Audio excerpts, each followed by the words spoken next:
तू विश्वासघातकी आहेस आणि विश्वासघातकीच राहणार आहे.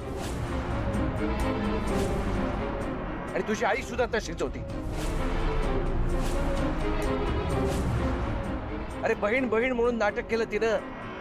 माझ्या सख्या बहिणीपेक्षा जास्त प्रेम केलं मी तिच्यावर, पण ती बेईमानच निघाली, विश्वासघातकी निघाली.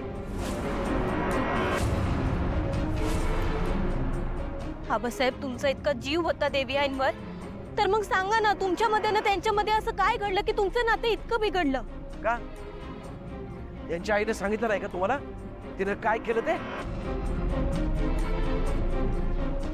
मग आता अशाच मोकळ्या हाताने घरी जा आणि तिला जाब विचारा, जसं मला विचारताय.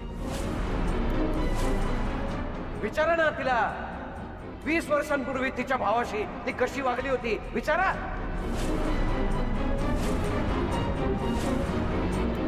चल प्रिया. आबासाहेब थांबा. मी माझ्या आईला चांगलंच ओळखतो.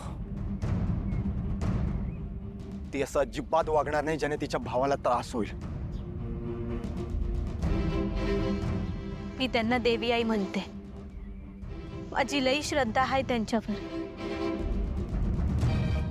आणि मला खात्री आहे माझ्या देवी आई कधीच कुणाबरोबर सुद्धा वाईट करणार नाही, चुकीचं करणार नाही.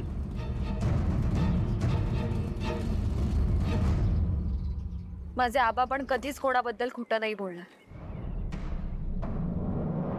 होय, चांगल्या माणसांचा चांगुलपणा लपून राहत नाही. आबासाहेब, तुमची भी एखादी बाजू असेल जी कुणालाच माहित नसेल. तुम्ही सांगा ना, काय झालं होतं तुमच्यामध्ये?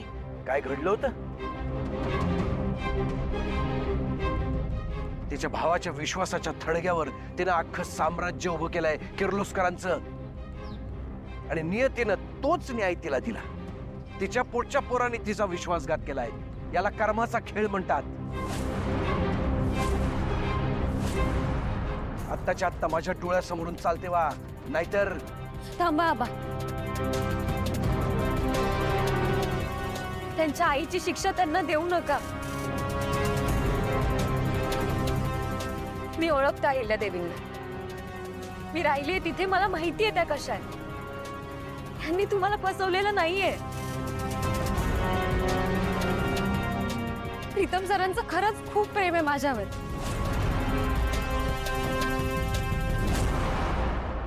ते तुमची परवानगी घेण्यासाठी इथे आले, नोकर म्हणून राहिले, इतके कष्ट घेतले, तुमचं मन जिंकलं. इतका मोठा माणूस पण काय नाही केलं त्यांनी प्रेमासाठी.